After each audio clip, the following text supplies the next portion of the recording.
This is the sound of parking your new small mini bicycle, small type of recumbent style bicycle, and screeching as you park it, and it is real cool as you pull up, and people are like, whoa, that's so legitimized. Oh, I'm talking about the spread stick, Dinky Tack and Change for Game Studios little spreadboard that we are working towards releasing as like a product that is sort of a symbolic product that is like one of the foundational items to be able to try to continue to get more and more products to market. Also, this is something that we're trying to squeeze into a bag so that in essence it has like a handbag that is somewhat of like a gift that sort of corresponds to like the entry of the presentation of the packaging for the spreadboard, which is in essence like a two-wheeled recumbent small miniature bicycle that in essence is something similar to that, but not exactly like that because it's like electric, and at the same time it just maybe would look a little bit like that, but at the same time the design is a bit different. It's quite a bit different, and we're just trying to work out some of the materials to be able to piece it together with it and such things, but it's also reflective of the shocks and the shock absorption based on forks that in essence look similar to like the T-Rex, Campania T-Rex, which is a vehicle. It's a three-wheeled vehicle that we tried to make a vehicle off of like in 2014 called the Catharsis. cannar.weebly.com is what you can peek at to take a peek at that vehicle. And so we want those shock absorbers to be able to also like attach and detach, to be able to decompress itself and be able to be foldable into a bag if possible. And at the same time, we are trying to have this bag be reflective of handbags that we want to start to make at the same time by like painting on handbags. In essence, like our handbags, we want to have like hand painted, in essence, handbags. So in essence, like if you bought the spread sticks spreadboard, it's not necessarily to say that you would get the full on painted handbags that are like the high end handbags that we're trying to make. In essence, although that is somewhat relatable to this episode, because we're trying to also sort of segue into like the business of LVMH, which is the brand that owns Louis Vuitton, the handbag maker, the luggage maker. And so we're trying to correspond to the business model more or less of LVMH, of Louis Vuitton, and that brand. There's a couple other letters there. I don't know what they stand for, but the LV stands for Louis Vuitton. And nonetheless, what we're trying to get done is being able to develop a full circle process out of all of these podcasts where we're able to pipeline the energy to be able to continue to build networks and pipelines upon each other. And that is taking a lot of work and a lot of energy, I guess you could say, to be able to try to call upon all of the companies in the world. We're trying to call upon them to play global philanthropy energy games at the same time, in essence. And we're trying to develop games at the same time to be able to play with such things such as the philanthropy, the spread stick, which is the electrical spread stick alpine slide, basically scooter, to be able to get around, and also it's kind of fun to be able to develop it, to make it. I mean, in essence, it comes in a bag, so you have to, when you get it, you kind of ratchet it together, you screw it together, and it's meant to look kind of interesting at the same time, but also be able to be like a miniature bike that's like a recumbent bike, and also like an alpine slide, but fun to ride around, and interesting and intriguing, and supposed to call upon like an entrepreneurship community that spans around the whole world. And also we want to try to continue to invent games, invent sports, and it's in essence like similar to be able to continue to call upon different companies around the world, to be able to call upon all the companies around the world, to be able to continue to call upon other companies around the world, for it's a trend for companies to call upon other companies around the world, to be able to continue to make media that revolves around and is developed around philanthropy. So philanthropy becomes cool. Philanthropy becomes a new style, that's in vogue. So philanthropy is the media, as opposed to in the past where it's like something it's quiet and it's on the sides and it's not really spoken about, where philanthropy is the media. That's the new media. It's the new focus of new media, where in essence that's the purpose anyways for business. So bringing this to the forefront, we're really trying to play sports in essence and develop sports that have the ability to like draw directly into philanthropy in essence. Like we were talking about, like having like triathlons in essence, like today, more or less, like where like we have soccer races in essence, where we have two people race down a normal street and like other people don't necessarily know what's happening exactly, but in essence there's a process of like differing layers of aspects of being able to try to bring forward value into the local societies and communities, and being able to play games that have hopefully in an ideal sense conceptual connecting ongoing perpetual into perpetuity, like games for change in essence. So a game for change in essence can be like a business, like a marathon in a town in essence is a business. It's like an organization. It takes a lot of marketing to be able to bring people together. It takes effort to bring the process together. That's a business. That process is a business, and it's a marathon. It's a sport in essence, but we're trying to make new sports.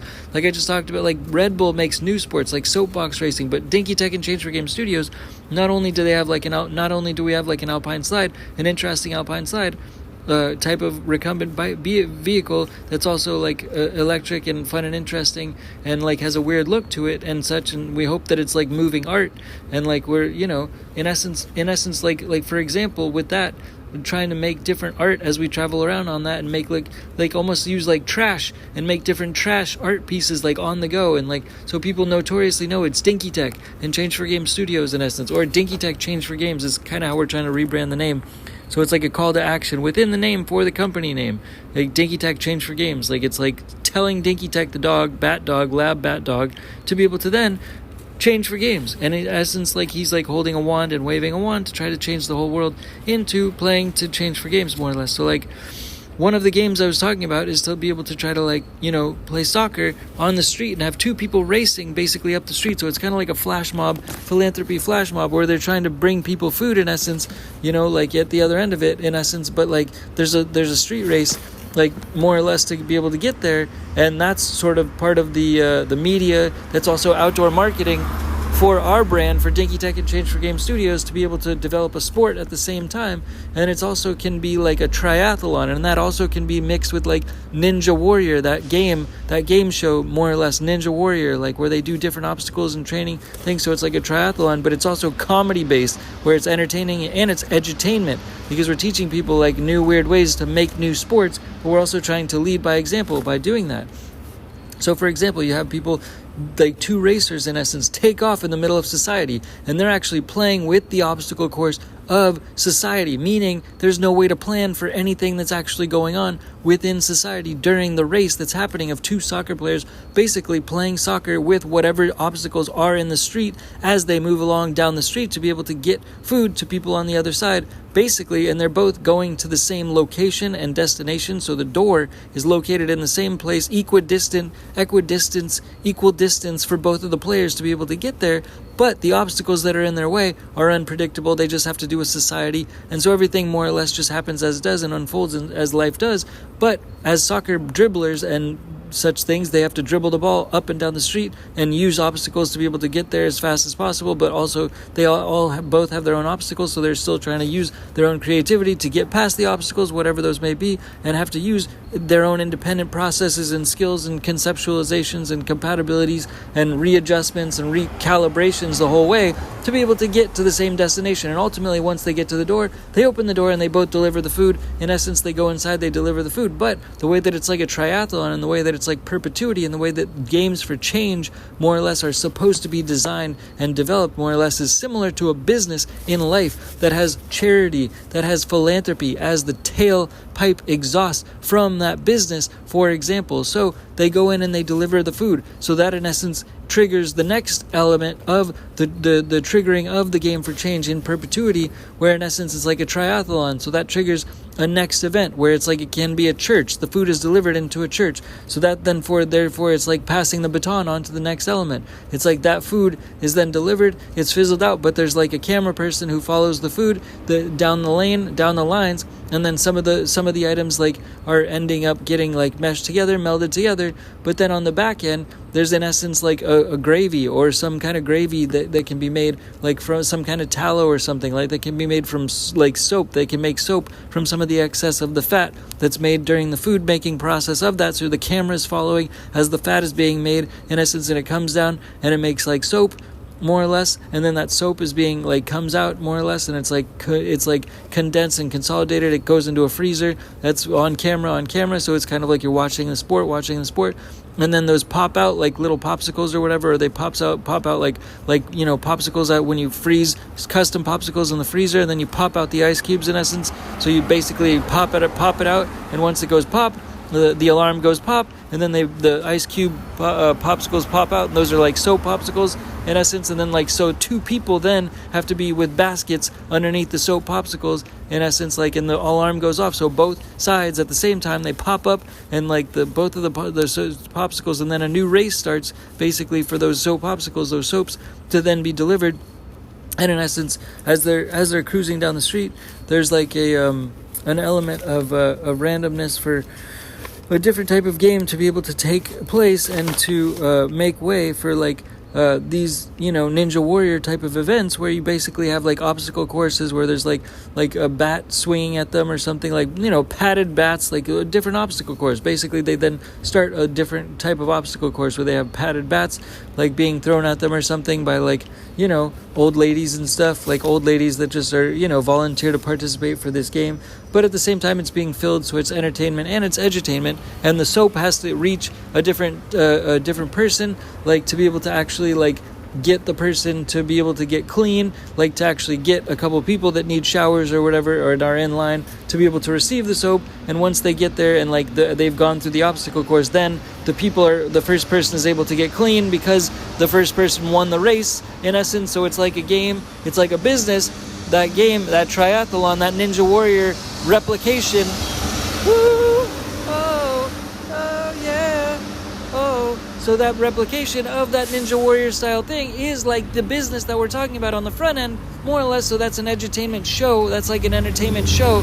But that basically the charity, the tailpipe exhaust from that show, then therefore perpetuates a different game on the back end of the charity, because a percentage of the gains from whatever proceeds are made from that show then therefore is translated into a specific charity in essence, and that charity with those proceeds are then obligated to and or sort of emphasized to for the donation to be able to develop a birth of new games for change within the organization, which they've been given that money for, in essence, is to develop training for developing new games for change, so that is in perpetuity can continue to spin the pot, and then that can continue to develop new businesses, and it's an ongoing birth cycle of new games for change type of mentality on an ongoing perpetual basis, to be able to bring the training around and send training around, so that like it's development of new businesses at the same time. There's businesses and business opportunity that's conceptually available all around the world at all given times. And one of the most significant things about investing,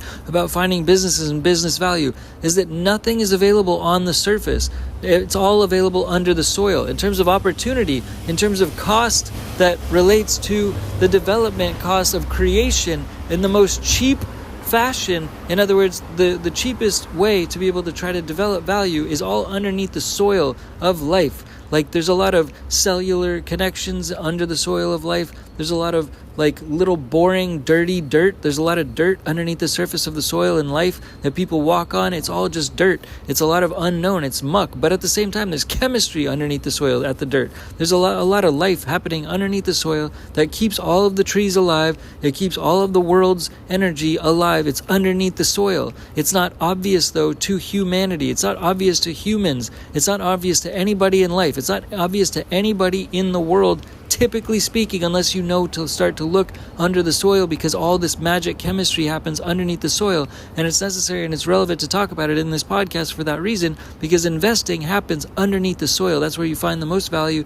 to be able to get the most return in a future sense, based upon having creation as the primary purpose and focus for investing, knowing and noticing that that connection and conceptualization and connection collaboration of different energies underneath the soil, so that can eventually grow above ground and eventually become something above the soil. So you get paid based on a cellular plant that happens underneath the ground, and then when you have expansion of that plant with that initial investment being a small stock price, with that growth in comparison to what the above ground price is in the world in comparison to the underground price, that's really how real wealth is made, after all, because that every single cent that stock price raises, it exponentially raises the value of the original investment based on the low prices that are available underneath the soil, in dirt. Nobody's living in dirt. Nobody's in the dirt, in the muck, realistically. And especially not underneath the soil at all, because people just don't go there. So you have to dig, you have to get your hands dirty and dig. And it's a figure of speech. It's very obviously a figure of speech, but it's like a matter of knowing that that's where the cellular magic is in terms of investing.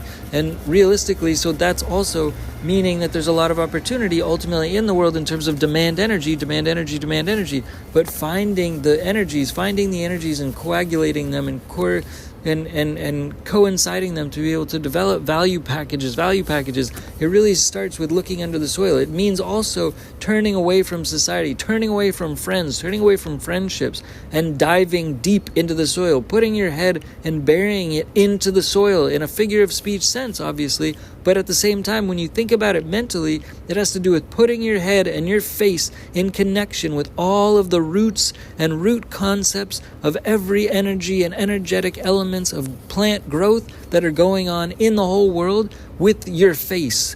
And in essence, you combine your skin, your pores with these energies that are going on underneath the ground, and that goes into your soul, that goes into your skin, and it helps you understand investing, even though, believe it or not, it's not maybe easy to believe right now on the surface, because you're living on the surface. You only acknowledge everything on the surface, and it's a terrible place to focus attention when you're trying to grow value in this world, to be able to grow new things and grow new plants, because that all happens underneath the soil.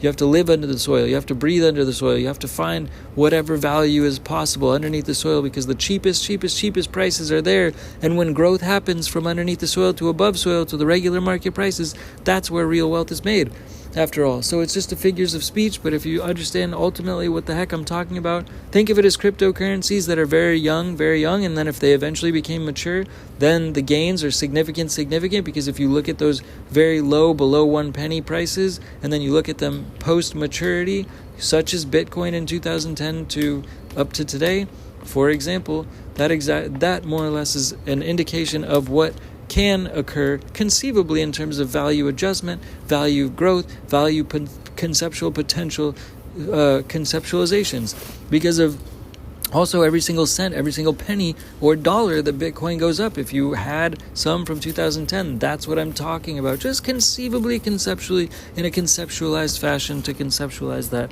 in essence. And so with all of these conceptual concepts in mind of all the conceptual value that could be fulfilled from the unfulfilled potential market based on nobody ever looking underneath the soil in mind, all of these games for change become effervescent, and conceptually effervescence can blossom from all of the conceptual games for change that can continue to grow and flow into perpetuity if all people can continue to think this way and start digging and putting their faces underneath the soil, so that they themselves are able to blossom into ways that they can find the most value in life, so that they can try to expand that value into games for change. And the more games for change can happen, and the more perpetuity of continuous growth on the back end of the business vehicle that can spit out fumes of philanthropy and charity and philanthropy energy out the back end of these business vehicles, because they're run and they're based and they're born from philanthropy energy to begin with. And so with all that in mind, that is what a true game for change is. It's having a business vehicle that's based on philanthropy, that also has philanthropy coming out of the tail end of that philanthropy, so that can breed new philanthropy on the back end of that. And that's a true games for change analogy, equation, chemistry, biology, business music equation for the future, for the past, for the present, for the future reference, to be able to try to breed and conceive continuous new philanthropy energy, for the global philanthropy energy grid, for the whole world to be able to continue to blossom in this forest forward functional global philanthropy energy grid fashion. And so it all does hopefully correspond to fashion too, because because we were talking about making handbags and painting on them and trying to compete more or less with Louis Vuitton. But not directly compete, but more or less take the energy process of them and their conglomerate and their portfolio companies and just scale all of that mindset. Continue to scale all of the mindset of scalabilities by having templates and NFTs that in essence are symbols for the conceptual potential for new growth and all of the conceptual flash mobs that can happen, like those 2 soccer player runners that are running through the street. And they have to deal with normal society, but they know what they're doing. They have their minds in front of them and before them, so they know how to adjust and sort of move around the obstacles that are happening in regular life. And that, therefore, changes the fabric of society by other people being influenced in their regular lives of what's going on with the soccer games happening around them, and they're therefore perked up and interested to play more games. And that's the type of energy we want to catch into the wind of the whole entire world, so that hopefully borders can come down and people can continue to play games that hopefully continue to have perpetual philanthropy energy on the front and the back end of them. It's all about the front and the back end, not just one or the other, more or less. And that, all in all, is something that is difficult to implement, but fun to talk about. And at the same time, we're trying to get accountability coaches and accountability coaching into our brokers mindset and into a global brokerage that has to do with real estate, and transitioning also of businesses, and businesses that are transitioning from like the old generation of baby boomers into the new version of life and such things, so we can try to intervene to a certain extent and try to add value to certain businesses by having certain processes in place to be able to develop front-end value for in a marketing agency sense, but at the same time try to help businesses sell by helping package them and having all of our conceptual connected business brokers and real estate brokers that are out there to be connected in the sense that they are accountability coaches to help everybody change into their new life and their new mindset into developing the most philanthropy energy possible into the global philanthropy energy grid by playing games around the whole world. And that therefore makes them want to adjust their portfolios, adjust their lives, and liquidate assets, change their lives, personify their asset portfolios, and be also selling of their own assets and be selling their own businesses by doing videos of themselves and personifying it and developing the narrative by doing that, and developing the most character by doing that, by putting themselves in front of the base of our audiences, so that ultimately we have the best chance to sell by that crazy interesting narrative and that edutainment that's coming through from the business owners themselves firsthand from their perspective, so that we can pass that along to our partners in our real estate brokerages all across the world as brokers, and continue to try to sell. And then we're also trying to connect with the fashion industries and the automotive industries by developing our spread stick scooters, and then also connecting with the fashion industries in essence as merchandise, more or less, from the foundational energies that we're trying to spread throughout the whole world. And so we just have a lot on our plate, and that's why the more the merrier, the better, the bigger the community, the more influence, the better that's possible by continuing to spread our community, spread our word, spread our music. Also, we were trying to really get in there and somehow spread music into the mainstream as sooner than later as possible, and trying to connect all these items as soon as possible as well. So hopefully some of it makes sense, and we continue to go and try to continue to make games for change all together as one world, games for change all together as one world, change for games, Dinky Tech and Change for Game Studios, Dinky Tech and Change for Game Studios.